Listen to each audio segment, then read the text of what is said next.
La vida, para mí, no es una vela que se apaga. Es más bien una espléndida antorcha que sostengo en mis manos durante un momento.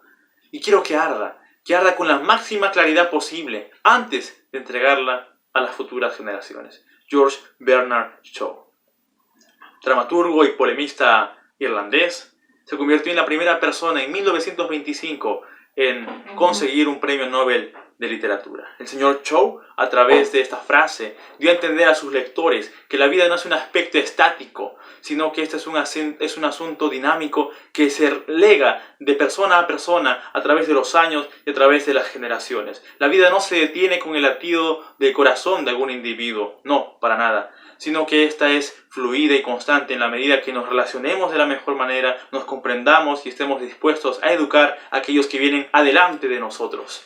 Esta semana la lección de escuela sabática abrió sus páginas para nosotros y enseñarnos la importancia de la educación dentro del hogar, dentro de la familia. Y cuán importante es que apliquemos valores y principios para que nuestro hogar, tu hogar, sea un lugar de bienestar, de buen relacionamiento y comprensión.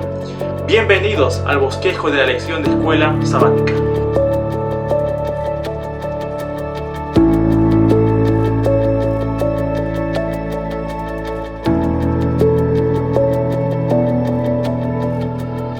El bosquejo de la lección de esta semana la dividiremos en dos partes. La primera será la educación de Jesús y la segunda, la educación verdadera para las familias de hoy. Así que comencemos.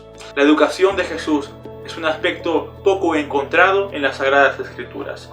El tema de la educación en su niñez y adolescencia se ven más aclaradas cuando acudimos a los escritos de la señora Elena G. de White. Para esta sección vamos a ver las siguientes partes.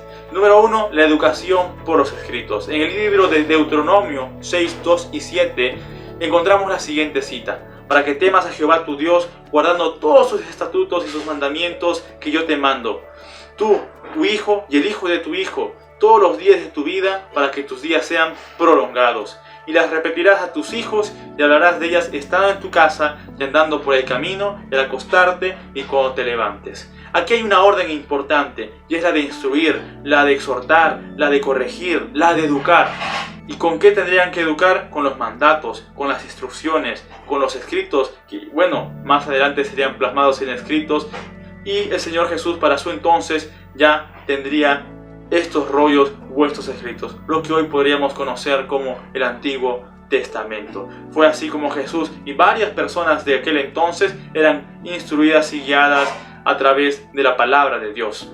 La segunda parte es la educación de padre y madre y no de rabino. Esto es de llamarnos la atención porque ya en los tiempos de Jesús, si bien es cierto podían ser educados con las Sagradas Escrituras, todos acudían a un maestro de la ley, a un personaje que estuviese capacitado en las Sagradas Escrituras para poder dar instrucción. Claro que José y María tenían la capacidad, pero al educarlo solamente a él en casa, rompía prácticamente el esquema que se manejaba como cultura o como un asunto de costumbre. Lucas 1:38 y Mateo 1:24 nos mencionan una cualidad curiosa y llamativa, una cualidad indispensable en el carácter de estos maestros. Entonces María dijo: he aquí la sierva del Señor, hágase conmigo conforme a tu palabra. Y el ángel se fue de su presencia. María, después del anuncio del ángel, después de estar sorprendida y conociendo también las implicancias que vendrían después de aceptar al Hijo del Altísimo en su vientre, aceptó siendo sumisa y confiando en el poder de Dios y de que también Él sería el que la cuidaría y velaría por ella. Mateo 1:24. Y despertando José del sueño, hizo como el ángel del Señor le había mandado y recibió a su mujer. Textos anteriores a esta cita nos indican que José quería escaparse a secretas y no quería infamar el nombre de quien había llegado a ser su prometida. Pero fue Dios, a través de un ángel, quien le dio instrucción, quien le reveló la verdad y quien le mostró que él era privilegiado y dichoso y que no tenía que tomar decisiones humanas, sino que su vida tenía que depender del poder divino. La siguiente parte es la educación de lo alto. Número 3. Y vamos aquí a una cita de Elena G. de White. Deseo de todas las gentes, páginas 50 y 51, declara lo siguiente: de labios de ella y de los rollos de los profetas aprendió las cosas celestiales, Las mismas palabras que él había hablado a Israel por medio de Moisés le fueron enseñadas sobre las rodillas de su madre.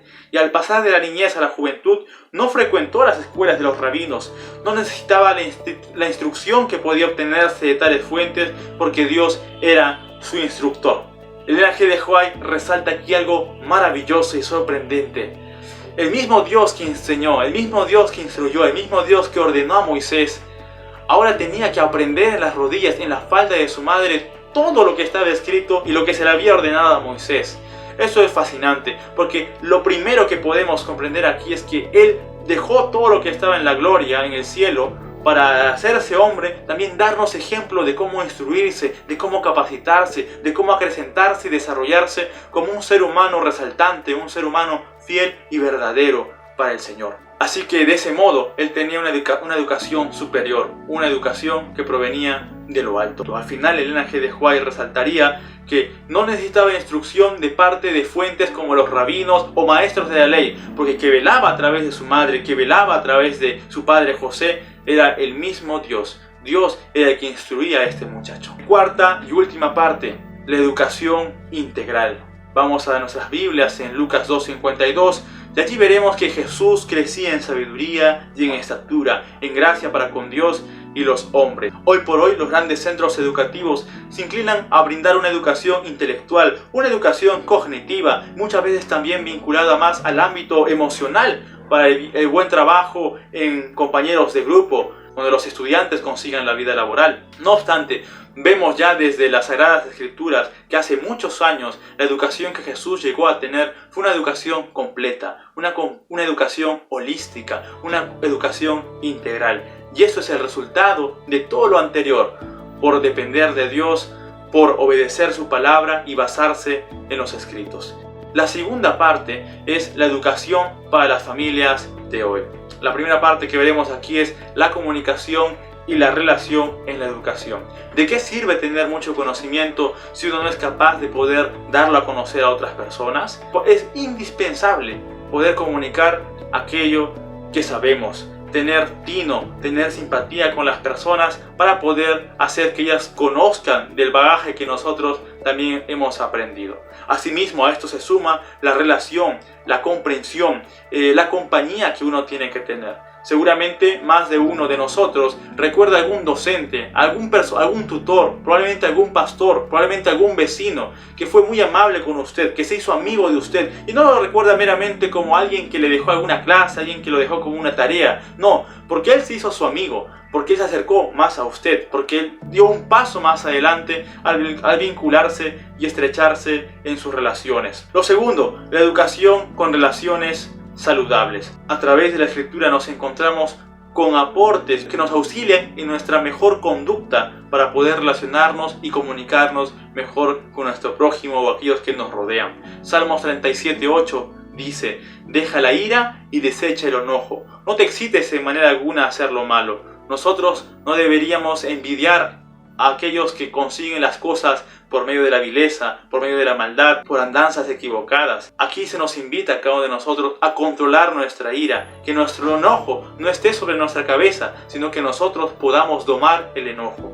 Proverbios 10:31 también nos da la siguiente instrucción: los labios del justo saben hablar lo que agrada, mas la boca de los impíos habla perversidades. Si bien es cierto, ya es un problema manejar el enojo, un asunto más que se suma aquí es las palabras que decimos. Muchas veces nuestra boca actúa más rápido que nuestra cabeza y la situación en la que nos encontramos ahora está echada a perder.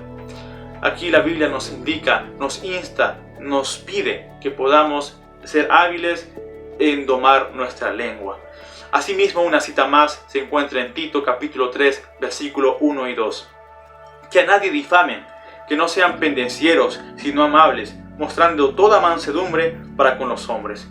Cortesía, amabilidad, son asuntos muy contrarios al chisme, a la práctica de la mentira y la falsedad.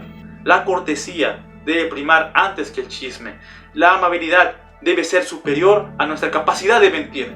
Muchas veces hemos perdido amistades porque hemos estado comentando a espaldas de ellos, porque hemos estado criticando o como se dice coloquialmente, rajando de las personas, hablando mal de ellos, a expensas de no estar ellas presentes, por no ser valientes de decir esto al frente de tales personas. Dios pueda cuidar de nosotros y pueda hacer de nosotros mejores cristianos, mejores hijos suyos, para poder relacionarnos mejor, para poder vincularnos mejor, para poder dar una mejor educación. Número 3 y último, una educación con libre albedrío. Todos estos puntos ya mencionados permiten que en un hogar exista bienestar, exista mayor calidad de comunicación, vínculo o relacionamiento. No obstante, en cuanto al libre albedrío, debemos ser conscientes, debemos ser conocedores, que importando cuánto nosotros otorguemos de nuestro tiempo, de nuestra dedicación, de nuestra comprensión o de todo el conocimiento que podamos tener para con nuestros hijos, ellos al final tendrán que tomar su propia decisión. Esto teniendo conocimiento y certeza de lo que pasó en el jardín del Edén. La educación verdadera estaba presente, pero Adán y Eva tenían que tomar su propia decisión. La educación verdadera fue enseñada a los primeros hijos de esta primera pareja, Adán y Eva. Me refiero a Caín y Abel. Mas Caín tomó su propia decisión. Cada quien tendrá que tomar su propia decisión. Finalmente veremos el aplica de esta lección. Se nos pide y se exige que podamos ser buenos maestros en el hogar. No obstante, también hay que ser buenos alumnos. Jesús es reconocido como el maestro de maestros, pero para llegar a ser un buen maestro tuvo que haber sido un buen alumno. De Jesús podemos resaltar las siguientes características en tal situación: que Jesús era un alumno sediento del conocimiento de Dios, anheloso de conocer más de la palabra de Dios. Además, Jesús era un oyente atento, un oyente presto a poder considerar varias opiniones. No solamente eso, sino que era un alumno activo, un aprendiz activo. No era el típico alumno que estaba solamente escuchando o recepcionando, sino que generaba consultas, generaba preguntas y cuestionamientos, y algunas veces también respuestas. Todo eso lo preparó para que años más adelante fuese la persona que llegó a ser alrededor de los judíos como mensajero de esperanza. Y considerando a la familia de manera más específica, el hogar es la primera escuela. Pero nadie garantiza que la familia sea buena. Muchas veces vamos a tener que desaprender cosas de nuestra propia familia, pero con la ayuda y dirección de Dios podremos escoger aquellos principios que valen conservar durante toda la vida. Este ha sido el bosquejo de Escuela Sabática. Que Dios te pueda bendecir y nos encontramos la siguiente semana. Bendiciones.